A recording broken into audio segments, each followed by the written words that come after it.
오늘 골로새서 3장 12절부터 17절까지 본문을 통해서 감사가 믿음이다 라는 제목으로 하나님의 말씀을 증거하려고 합니다. 중국의 보사성어에 세옹지마라고 하는 그런 표현이 있습니다. 중국의 한 세옹이라고 하는 이 노인분이 계셨습니다. 근데 그에게는 참 멋있고 늠름한 말이 한 말 있었습니다. 그 말은 그 집안의 자랑거리였습니다. 그런데 어느 날 그 말이 집 밖으로 나가서 돌아오지 않게 되었습니다. 그래서 마을 사람들은 다 세옹을 위로하러 왔습니다. 그렇게 좋은 말을 잃어버려서 얼마나 상심하십니까? 그때 세옹은 이렇게 말했습니다. 지금 말을 잃어버렸지만 나중에 어떤 좋은 일이 올 줄 어떻게 알겠습니까? 라고 말했습니다. 근데 그의 말대로 며칠이 지나지 않아서 잃어버렸던 말이 돌아오는데 이 말이 어디서 데려왔는지 다른 암말을 원래 있던 순말보다 더 멋진 말을 데리고 온 것입니다. 그러자 마을 사람들이 또 모였습니다. 세옹을 축하했습니다.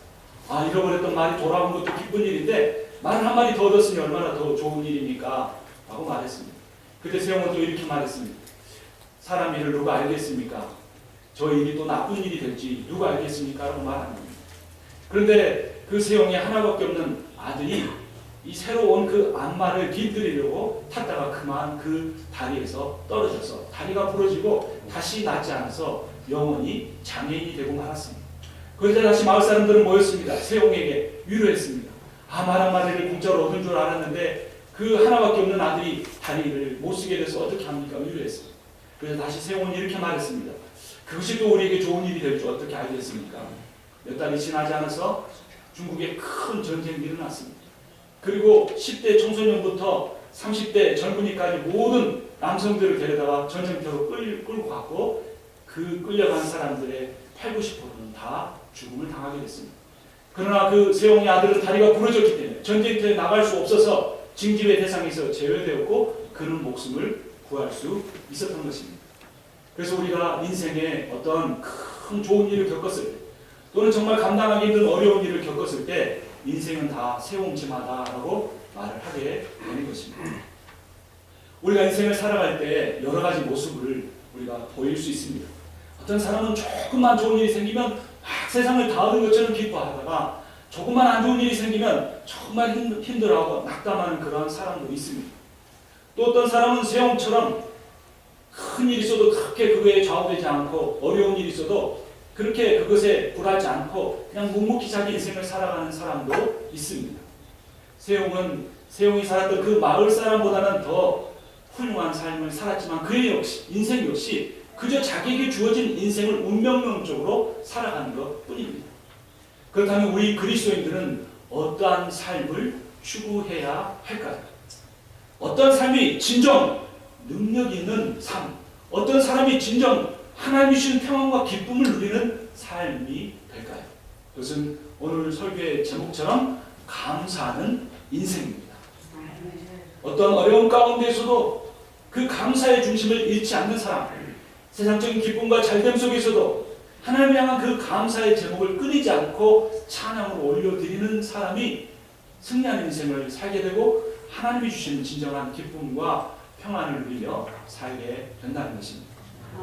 그럼 오늘 본문을 보면서 그렇다면 우리가 어떻게 하면 우리 인생을 살아가면서 감사하는 인생을 살아갈 수 있을지 한번 살펴보겠습니다. 12절 말씀입니다.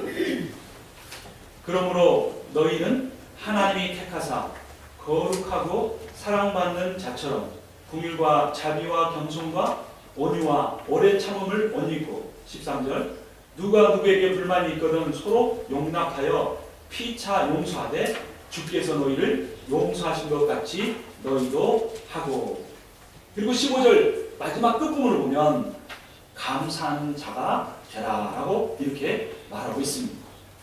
어떻게 하면 감사할 수 있는가? 감사라는 명령 15절 끝부분의 그 명령을 우리가 이루기 위해서 12절과 13절을 자세히 묵상해야 합니다. 12절에서는 사랑받는 자처럼 그래서 처럼이라는 단어에 우리가 집중해야 합니다. 그리고 13절에서는 주께서 너희를 용서하신 것 같이 해서 같이라는 표현에 우리가 집중을 해야 합니다. 우리는 우리 스스로의 능력을 가지고 하나님 앞에 감사하는 삶을 살 수 없습니다. 누구든지 슬픈 일을 당하면 눈물이 먼저 흘러내리고 우리들이 누구든지 고통을 당하게 되면 한숨이 먼저 나오는 것이 우리들의 인생이기 때문입니다. 우리의 힘으로는, 우리의 됨됨이로는 감사하는 삶을 살기가 어렵습니다. 그래서 하나님께서 우리의 인생에 좋은 모델, 최고의 모델을 보내주셨는데 그분이 바로 예수 그리스도이신 것입니다. 다시 12절 보면 그러므로 너희는 하나님이 택하사 거룩하고 사랑받는 자처럼 이라고 말합니다. 여기서 거룩하고 사랑받는 자가 누구냐면 1차적으로는 예수 그리스도를 의미합니다. 예수 그리스도께서 요단강에서 세례받고 올라오실 때 하늘에서 큰 음성이 내려왔습니다. 이는 내 사랑하는 자를 기뻐하는 아들이다 라고 말했습니다. 또 뿐만 아니라 예수 그리스도는 일평생 거룩한 삶을 사신 분입니다. 그러므로 우리가 어떻게 하면 감사하는 삶을 살 수 있는가? 예수 그리스도처럼 살아갈 때입니다. 그런데 그 예수 그리스도처럼 살아간다는 것이 어떤 의미인가를 12절에서 첫 번째로는 하나님이 택하셨다라는 겁니다. 여러분, 이거보다 우리 인생에 더 큰 기쁨과 이거보다 더 큰 우리 인생의 감사의 제목이 없습니다. 하나님이 나를 택하셨다는 겁니다. 하나님이 나를 영원한 생명을 주실 하나님의 존귀한 자녀로 선택하셨다는 것입니다. 이 선택은 절대로 변하지 않는 것입니다. 하나님의 선택으로 말미암아 주어지는 구원은 우리의 능력으로, 우리의 믿음으로, 우리의 행함으로 이루어가는 것이 아니라 택하신 하나님의 능력으로, 택하신 하나님의 신실하심으로 이루어가는 것이기 때문에 영원토록 변함이 없습니다. 그러므로 하나님의 택함 받았다는 이 사실이 우리 인생의 가장 큰 기도, 감사의 제목입니다. 그런데 그 택함 받은 우리를 하나님이 어떻게 여기시는 것입니까? 거룩하다라고 여겨주십니다. 여러분, 제가 보기에도 여러분의 모습이 얼마나 아름답고 거룩해 보이는지 모릅니다. 우리 찬양할 때 뒤에 앉아서, 제가 제일 뒤에 앉아서 하나님을 묵상하며 여러분들을 바라보며 찬양하는데 계속해서 눈물이 흘러내립니다. 이 세상에 구할 것도 많고, 이 세상에서 바랄 것도 많고, 이 세상에서 이루어야 될 일들도 많은데 그 어려움과 고통 가운데서도 하나님 앞에 나와 예배하려고 하고 하나님의 말씀에 굶주려 있고 하나님의 사랑에 목말라 있는 여러분들을 볼 때 하나님께서 그 하나님의 마음을 저에게 부어주시는데 그것이 하나님이 우리를 볼 때 거룩하다 여기신다는 겁니다. 우리의 부족함에도 불구하고, 우리의 연약함에도 불구하고 우리는 이 세상에서 가장 거룩한 존재들입니다. 왜냐하면 진실로 유일하게 거룩한 삶을 사셨던 예수 그리스도께서 나를 위하여 죽으셨기 때문입니다. 그리고 우리는 하나님이 택하셨기 때문에 사랑받는 자입니다.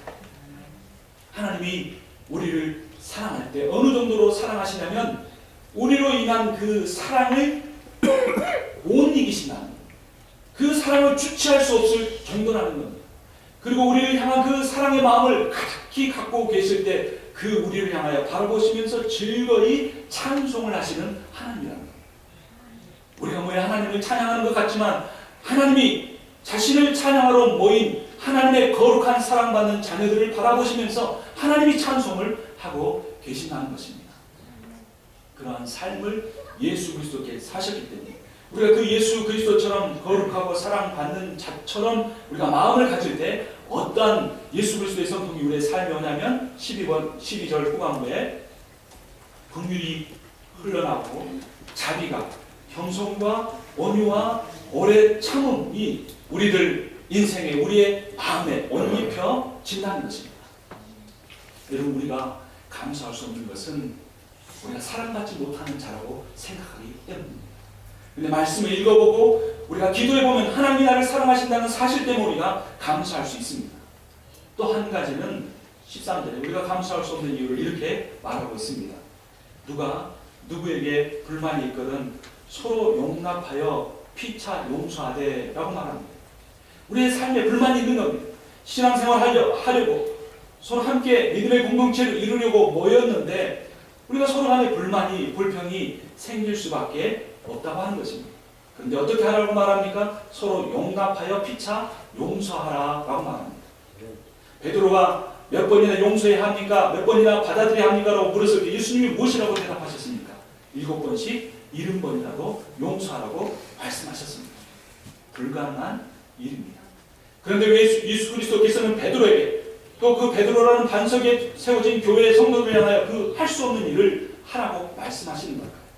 사실 예수님이 베드로에게 하신 용서하라는 말씀은 베드로에게 다른 사람을 용서하라는 말의 의미가 아니고 예수 그리스도 자신이 베드로를 향하여 그렇게 7번씩 70번이라도 아니 영원히 용서하겠다고 주님이 하시는 말씀인 것입니다. 우리를 향하여 서로 사랑하라, 서로 용서하라라고 하는 그 말씀의 의미는 내가 너희를 영원히 용서하며 내가 너희를 영원히 사랑한다는 말의 의미인 것입니다. 13절에서는 그 의미를 이렇게 다시 밝혀주고 있습니다. 누가 누구에게 불만이 있거든 서로 용납하여 피차 용서하되 주께서 너희를 용서하신 것 같이 너희도 그리하고, 같이라는 이 표현에 집중해야 한다고 그랬습니다. 예수 그리스도의 용서를 경험한 만큼만 우리는 다른 사람을 용서할 수 있습니다.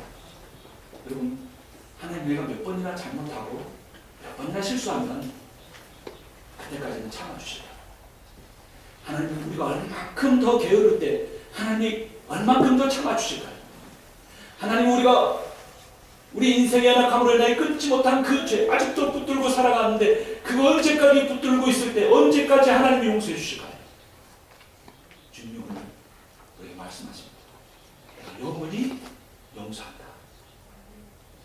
내가 영원히 너를 향하여 갖는 마음은 공률이고 사랑이다 라고 주님이 말씀하십니다. 저의 이야기가 아니고 성경에 기록된 이야기입니다. 이 사실을 믿는 사람의 삶에서는 하나님의 용서가 그의 삶에 풍성히 부어지기 때문에 그 용서를 가지고 형제 자매에게 있는 불만을 이겨버리며 용서하는 삶을 살 수 있게 되는 것입니다.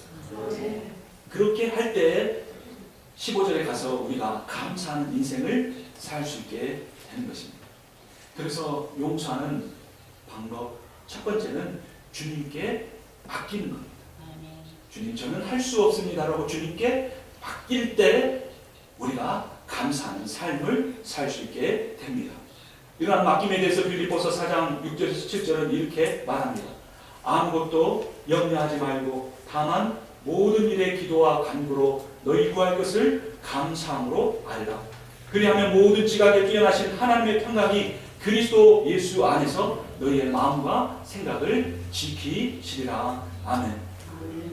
아무것도 염려하지 말고 주님께 맡기십시오. 아무것도 스스로 힘으로 하시려고 하지 말고 하나님 앞에 맡기십시오. 주님이 하십니다. 주님이 이루실 것입니다. 주님이 우리에게 명령을 주신 것은 너의 능력으로 할 수 있기 때문에 하라고 하신 것이 아니라 내 안에 거하고 내 사랑 안에 거하고 내 용서 안에 거하라. 내 안에 거할 때만 할 수 있다고 하시는 의미인 것입니다. 그 의미가 15절 끝절에서 이렇게 표현이 됩니다. 그리스도의 평강이 너희 마음을 주장하게 하라. 주님께 맡기라는 겁니다. 너희 마음을 맡기라는 겁니다. 너희는 평강을 위하여 한 몸으로 부르심을 받았나니 너희는 또한 감사하는 자가 되라.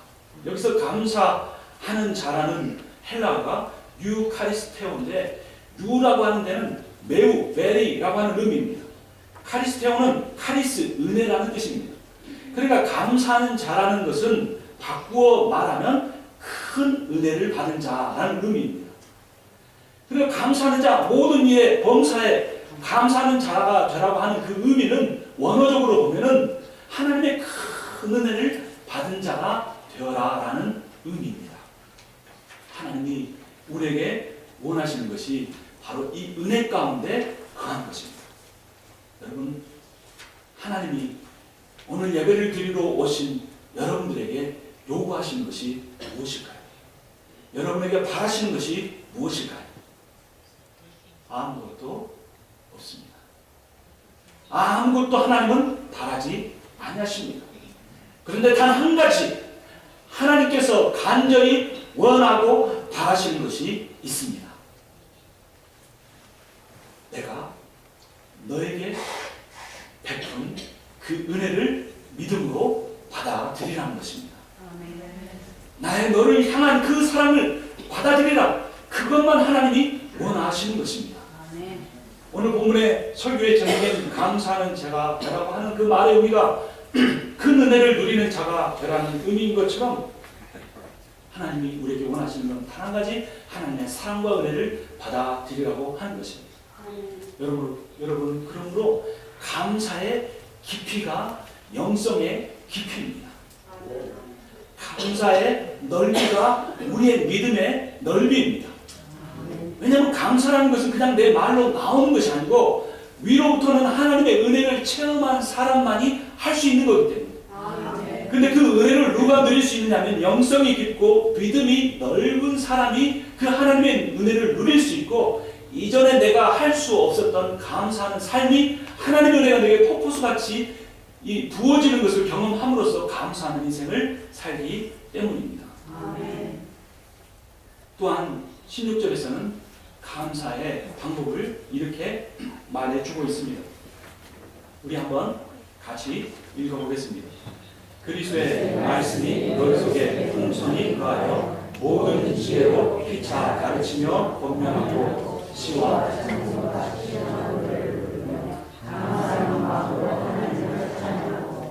아멘. 여러분, 감사가 없는 삶은 평범한 삶이 아니고 불평하는 삶입니다. 바꾸어 말하면 감사와 불평 사이에는 중립지대가 없다는 겁니다. 만약 내 마음의 깊은 곳으로부터 또는 내 입술로 감사의 삶이 없다면 그것은 내가 불평하는 삶을 살고 있다는 의미인 것입니다. 이스라엘 백성들은 애굽 땅으로부터 하나님의 능력으로 은혜로 구원을 받았지만 그들이 약속의 땅 가나안 땅으로 가는 과정에서 광야에서 계속해서 불평하고 원망하는 삶을 살았습니다.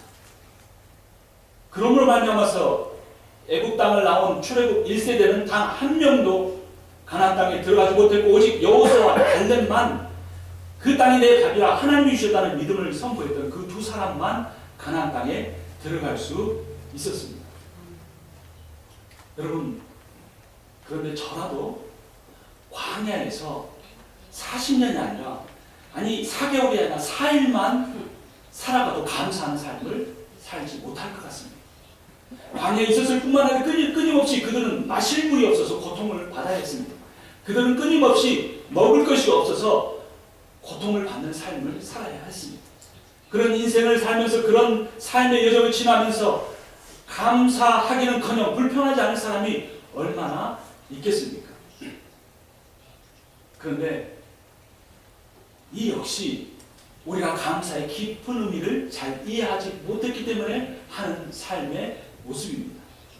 여러분, 이지선이라고 하는 크리스찬이었는데 오빠와 자동차를 타고 가다가 자동차 사고가 나서 온몸에 오도 화상을 입은 한 자매가 이런 말을 했습니다.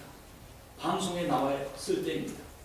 마지막에 클로징 멘트를 하는데 여러분들은 저를 보면서 이렇게 화상으로 일그러진 모습을 가지고 살아가는 저를 보면서 저런 사람도 인생을 감사하다고 살아가는데 건강한 얼굴을 가지고 살아가는 내가 감사하지 못할 것이 뭐가 있느냐 라고 그런 방식으로 감사하지 마십시오 라고 말을 했습니다. 왜 그렇게 이야기했을까? 그런데 이러한 방식의 감사는 우리가 인생을 살아가면서 흔히들 하는 그러한 모습입니다. 정말 내 인생만 힘든 줄 알았더니 나보다 더 가난한 사람이 있으니까 하나님, 내가 그 사람보다는 덜 가난하니 감사합니다. 내 몸이 쑤시고 아프고 그런데 정말 사지가 없이 살아가는 니꾸이치치 같은 사람도 있으니 정말 감사합니다 라고 하는 그런 감사가 바로 상대적 감사입니다. 비교를 통하여 오는 감사입니다. 이런 감사는 오래 가지 못합니다. 금방 가난한 사람을 만나서 감사했는데 돌아서 보니 나보다 더 부유한 사람을 만나면 내 인생이 다시 불평과 불만이 나오는 겁니다. 병원에 신방 갔다가 응급실에서 신음하는 사람을 보니 감사하는 고백을 했는데 돌아오다가 헬스클럽을 들여다보니 정말 건강한 육체를 가지고 있는 사람을 보면 불평과 불만이 나오게 된다는 것입니다. 그래서 이지선 씨는 크리스찬이지만 정말로 예수 그리스도를 닮은 크리스찬이지만 공영 방송에 나와서 직접적으로 표현하지 못했지만 상대적 감사가 아닌 절대적 감사를 드리십시오 이렇게 말했는데 그 절대적 감사의 그 이유요, 원인이요, 동기가 무엇이냐면 바로 하나님의 사랑과 은혜뿐이라는 겁니다. 하나님이 이처럼 가난한 나를 사랑하신다는 겁니다. 하나님이 이처럼 질병 하나도 이기지 못하고 연약하고 골골하는 내 인생을 하나님이 붙들고 계신다는 것입니다. 이렇게 여러 번 실패하고 넘어지고 정말로 예수님 닮아보려고 애썼지만 다시 한번 또 성도 안에 신앙생활 관계에서 실패하고 정말 마음이 괴롭고 때로는 내 인생을 포기하고 싶은 마음이 들 정도로 연약할 수밖에 없는 나를 향하여 하나의 조건도 따지지 않고 어떠한 자격도 묻지 않고 하나님 나를 사랑하시고 나를 붙드신다는 그 사실, 그 절대적인 진리 앞에 설 때에 우리 하나님 앞에 드리는 감사만이 영원한 감사가 되는 것입니다. 그런 감사를 어떻게 우리가 깨달을 수 있습니까? 일상의 삶에서는 쉽게 깨달을 수 없습니다. 16절에서 그 방법을 우리에게 이렇게 가르쳐 주고 있습니다. 그리스도의 말씀이 너희 속에 풍성히 거하여 모든 지혜로 피차 가르치며 권면하고 시와 찬송과 신명한 노래를 부르며 감사한 마음으로 하나님을 찬양하고 라고 말합니다. 말씀입니다. 여러분, 말씀에 생명이 있습니다. 제가 주일마다 전하는 설교가 중요한 것이 아니라 설교를 은혜 받는 설교하기 위해서 이 하나님의 말씀이 재료로 사용되는 것이 아니라 이 말씀 자체가 살았고 운동력이 있어 좌우의 날성과 검과 같이 예리하여 혼과 영과 관절과 및 골수까지 찔러 쪼개는 능력의 말씀이라는 것입니다. 이 말씀에 예수 그리스도를 통한 하나님의 사랑이 절절히 드러나 있습니다. 여러분, 말씀을 읽어야 합니다. 말씀을 묵상해야 합니다. 설교 듣는 것으로 만족하지 마십시오. 인터넷에 들어가서 유명한 목사님의 설교를 들으면 들을수록 이상하게 내 마음에 더 갈증이 생깁니다. 더 갈급함이 생깁니다. 좋은 말인데, 감동이 되는 말인데 지나고 나면 그 말씀이 내 삶을 변화시키지 못합니다. 여러분, 사람의 말이 아니라 그리스도의 말씀이 우리 안에 풍성히 거해야 합니다. 그리고 그 말씀으로 은혜받고 그 말씀 속에 얻은 지혜를 가지고 피차 가르치라고 말합니다. 저만 여러분을 가르치는 것이 아니라 여러분이 때로는 제가 잘못할 때, 성경적이지 않은 길로 가려고 할 때 저를 가르쳐 주셔야 합니다. 엄한 말로 꾸짖어주고 강한 말로 그렇게 바른 길이 무엇인가를 피차 성경에서 얻은 지혜를 가지고 가르치며 권면할 때 우리가 어떤 삶을 살게 됩니까? 시와 찬송과 신령한 노래를 부르게 됩니다. 그리고 그 시와 찬미와 신령한 노래가 우리 안에 영혼에 감사하는 마음이 되어서 그 감사를 가지고 나와 같은 자를 사랑하여 주시고 나와 같은 자를 구원하여 주시고 나와 같은 자와 영원토록 함께 하시겠다는 그 하나님을 향하여 그 감사하는 마음이 찬양으로 나오게 되는 것입니다. 그렇게 하나님을 말씀으로 인하여 만나고 하나님의 사랑을 경험해서 찬양하는 인생을 살게 될 때 17절에서 우리의 구체적인 삶에서 이러한 변화가 일어납니다. 함께 읽겠습니다. 또 무엇을 하든지 말이나 일이나 다 주 예수의 이름으로 하고 그를 힘입어 하나님 아버지께 감사하라. 아멘. 신령한 감사, 찬양 중에 드리는 감사, 말씀 속에 잠겨서 드리는 감사가 그런 영적인 감사로 끝나는 것이 아니라 우리의 일상생활의 감사로 이어진다는 것입니다. 어떤 사람이 감사할 수 있을까요? 여러분, 지금 우리가 예배를 드리고 있는 오늘은 어제 어떤 한 사람이 그토록 간절히 살기를 원했던 내일입니다. 그 사람은 어젯밤 주님 내게 하루만 더 생명을 주십시오. 주님 하루만 더 가족들과 있게 해주십시오. 주님 하루만 더 주시면 내 사랑하는 아들에게 딸에게 내 형제 자매에게 복음 전하고 싶습니다. 그들에게 평생 잘해주기 위해서 열심히 살았지만 한 번도 사랑한다고 말 고백하지 못했는데 사랑한다고 말하고 싶습니다. 하루만 더 살려주십시오. 하나님 내게도 내일을 주십시오라고 간절히 원했던 그 내일이 바로 오늘인데 그 사람이 그 내일을 얻지 못하고 죽었는데 우리는 그 내일을 오늘로서 맞이하고 오늘 이 자리에 살아 있다는 것입니다. 그러므로 우리 인생의 최고의 순간은 바로 오늘입니다. 바로 지금입니다.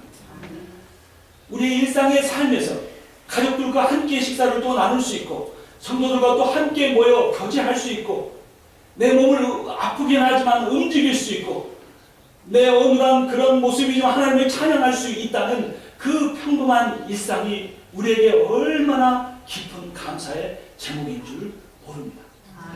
하나님 말씀 안에 거할 때 하나님 내게 주신 구원과 그 사랑을 우리가 느낄 때 그것이 영적 것으로 끝나는 것이잖아요. 내 일상의 귀중한 감사로 이어진다고 하는 것입니다. 그런데 일상에 대한 감사만 아니라 우리가 더 깊게 드려야 할 감사가 있는데 그것은 고난에 대한 감사입니다. 어찌 보면 일상에 대한 감사는 우리가 조금만 영적으로 깨어 있으면 드릴 수 있는 겁니다. 거둘 수 있는 것, 먹을 수 있는 것, 말할 수 있는 것 다 감사의 제목입니다. 그러나 진정한 깊은 감사는 고난을 겪을 때 드리는 감사입니다. 감당할 수 없는 내 인생의 아픔 부둥켜 안는 척 하나님 앞에 감사의 찬양을 드려보십시오. 정말로 인간으로서는 할 수 없지만 정말 하나님 앞에 드릴 수 있는 게 불평뿐이고 원망할 수밖에 없는 인생이라는 것 모든 사람이 다 인정하고 하나님 아버지도 다 인정할 수밖에 없는 상황이지만 내 입술을 열어서 주님 감사합니다 고백할 때 하나님의 놀라운 역사가 우리의 인생에 일어나게 될 것입니다. 어떤 분이 저에게 어제 기도 제목을 부탁했는데 한국에 있는 분인데 자기 아는 형제를 위해서 기도에 달았는데 신학교를 갔는데 신학교 들어가고 나서 얼마 되지 않아서 불치의 병이 있다는 걸 발견하게 됐고 3년 동안 병상에서 투병 생활을 하고 있습니다. 그래서 그 형제를 찾아가서 위로하면서 정말 힘들겠다고 말하니까 그 형제가 놀랍게도 나는 주님께 감사해라고 고백을 하는 것이었습니다. 그냥 투병 생활이 아니라 극도의 고통 속에서 투병하는 겁니다. 젊디 젊은 그 청년이 그 병원에서 하나님 앞에 인생을 헌신하겠다고 다짐하고 바쳤던 그 청년이 병실에 3년을 있어야 했습니다. 그래서 무엇을 감사하느냐고 그 자매가 물었더니 내가 신학교 와서 하나님이 헌신하겠다고 다짐하고 그렇게 분주하게 삶을 살았는데 내가 정말 하나님 그분만을 바라보는 시간이 적었고 정말 이 생명의 말씀이라고 하면서 이 말씀만을 깊이 묵상하는 시간이 적었는데 지난 3년 동안 하나님을 너무나 깊이 만나고 지난 3년 동안 말씀을 한없이 읽어서 이제 내가 더 이상 이 세상에서 아무것도 하지 않고 주님께로 가도 나는 감사한다라고 고백을 했다는 것입니다. 여러분 우리 인생에 고난이 있을 수밖에 없습니다. 아픔이 없을 수밖에 없습니다. 예수님 잘 믿는다고 우리 눈에 눈물이 다 마르는 것이 아니고 우리 인생에 풍파가 없어지는 것이 아닙니다. 오히려 예수 그리스도를 잘 믿으려고 하는 사람, 오히려 하나님이 그 사람 통하여서 하나님의 역사를 일으키려고 택한 그 사람의 인생에 더 큰 고난이 있을 수 있다는 겁니다. 그럼에도 불구하고 우리가 온 마음 다하여 하나님을 신뢰하고 이 말씀에 기록된 하나님의 은혜와 사랑을 믿으며 나아갈 때 떨리는 입술로 주님 앞에 감사의 고백을 할 때 우리가 이 온 세상 가운데 하나님 앞에 가장 귀한 가장 아름다운 감사의 찬양을 드리는 존귀한 하나님의 자녀가 다 될 것입니다. 아멘. 기도하겠습니다.